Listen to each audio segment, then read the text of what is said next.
म स्वर्णकमल यहाँहरूलाई स्वर्णकमल मार्गमा पुनः स्वागत गर्न चाहन्छु।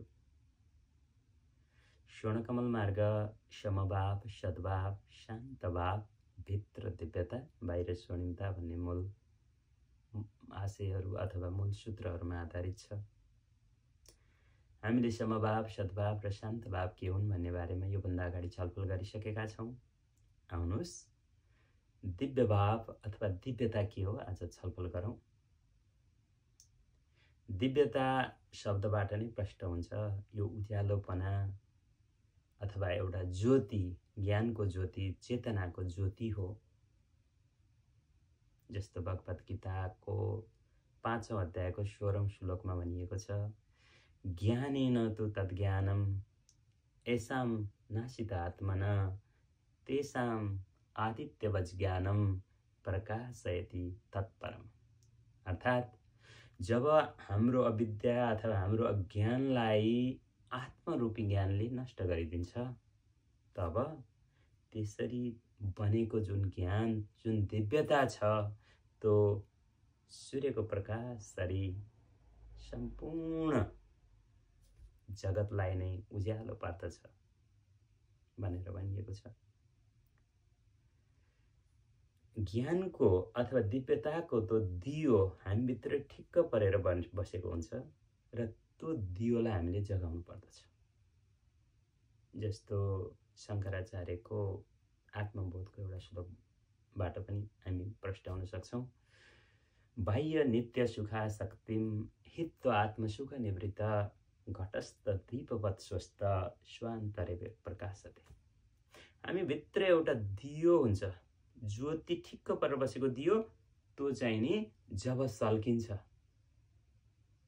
त्यो नै दिव्यताको भावमा प्रवेश गर्ने चरण हो र त्यसले सम्पूर्ण आफैलाई पूर्ण रूपबाट चमकदार बनाउँछ, निरन्तर ज्योति छरेको हुन्छ।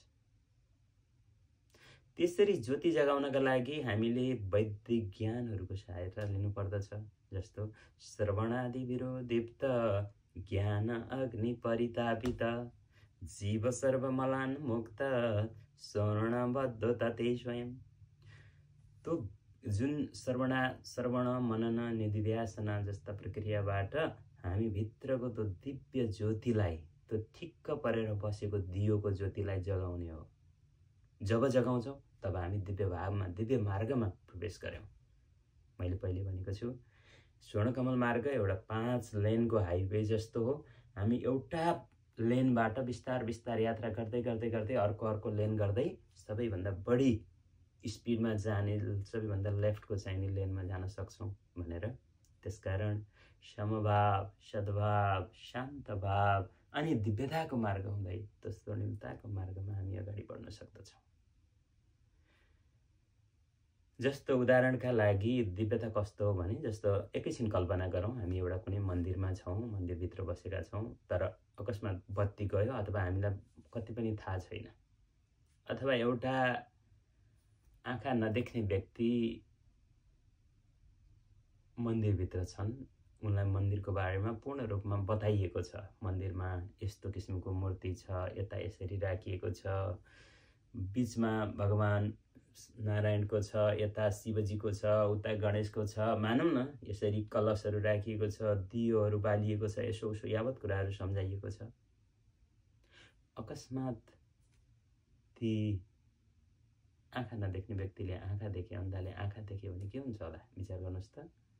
ती सबै बताउनु पर्ने कुराहरू एकैचोटि सम्पूर्ण कुराहरू छर्लङ्ग हुन्छ नि। बास दिव्यताको जागरण भनेको त्यही नै हो।